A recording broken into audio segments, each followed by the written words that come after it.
You got the win, that's the most important thing. What did you make of your own performance there? In honesty, I sprained my ankle 2 weeks ago before this fight, and I wasn't able to do a lot. So the grappling, I was trying to keep the exchanges limited, that if I was coming to the end of the round I would have been able to catch my breath rather than a scramble and we get back to the feet. But that's MMA, you've got to adapt even in your training camps. So of course I'd like to get the finish, but to get, I think this is 364 days since I made my first walk in Dublin, considering I came off 2 spinal surgeries and I have 4 UFC fights now. I'm doing pretty alright. Talk about this round, you know, at the end of the first round he nearly sunk in that rear naked choke on you. Was it close to being locked in? No, sure.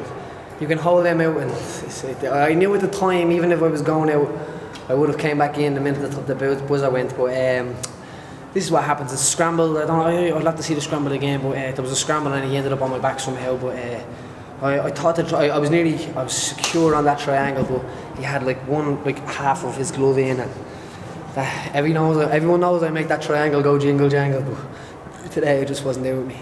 Your training camp, you mentioned it there, it must have been tough. Half of SBG over in Mexico, half of them in Vegas. And the thing that I noticed is you were training mainly with a lot of amateurs, and you're rewarding these guys. Richie Smullen was in your corner tonight as well. Yeah, there were a lot of the guys, anybody that knows, and you'll know from all the guys that we train with, that these guys are exceptional. These guys they leave their houses every day and they come and train and they chase the dream of what we're having. And to be able to be a guide in life for them guys and maybe hack through the jungle for them is amazing. But then talk about, I know you were talking about Stevie Ray is just about to finish. Paddy, obviously you know how loud the Irish are, but it seems like the Scottish are, you know, representing their country, you know, proudly as well. What was it like being in that arena? Well, the Almighty Father says I'm alright, but he says, sure, you're fucked.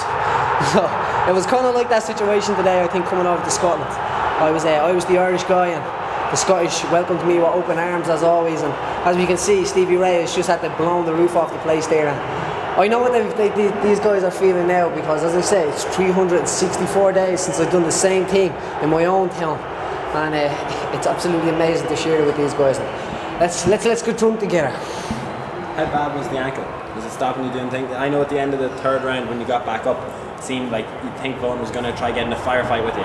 Just seemed to see the round out. Yeah, as I said, I sprained my ankle, and it changed a lot, not just in the fight and how I was moving. At the start of the camp I popped my collarbone as well, so I was grappling for half of the camp, and then I was doing stand-up for half of the camp because of a collarbone, then I was grappling for half of the camp because of an ankle. And then so we just sellotaped it on and threw it at his head, so it's just the way it is. You mentioned bringing your son here to watch you. Have you? How would you say? The War Fortress. Have you spoken to your son? Have you seen him? No, I know he's in the crowd now with my face on a flag, shaking it. It's exceptional, you know what I mean? It's amazing to be able to do that as a father. And I just want to see him now. I can't wait. I know he's up there now. My friend Adam is looking after him, and he got a free trip here out of it. So I'm looking forward to going on holidays to Barcelona next week. I've promised him this holiday since last year in July, and this is he's such a good kid. I understand that. I understand. I told him I had 5 pounds left to cut, and he patted me on the back and said, "Jesus, that's not bad, Dad. You're getting better."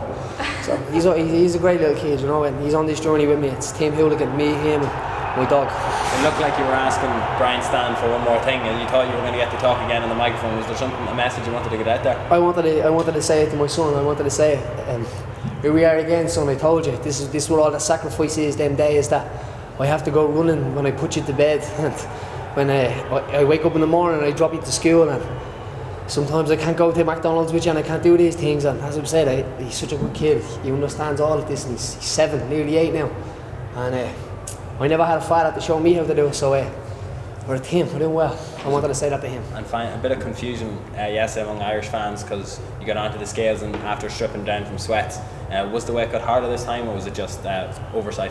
What happened was that the scales that we had, we stood on it, we cut the weight down, we were sitting there on the bed, 2 hours to go to weigh in, and I moved the scales, and when I stood on it, it went up by £1, and we had like 20 minutes to go, and no matter where I moved it around, it was still up £1.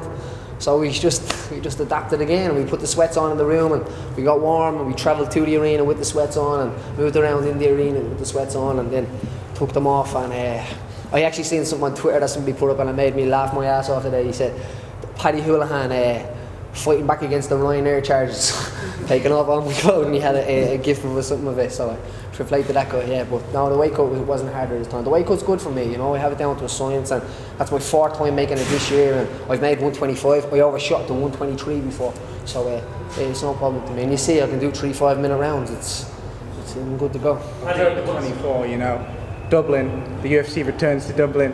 The excitement's I can already see it on your face. Are you ready for that? I love Dublin, man. Dublin is the greatest city on earth. Tallaght in Dublin is the greatest city, and then a place called Jobstown inside Tallaght, inside Dublin, is the greatest place ever. And I love my people. I love Dublin. I love Ireland.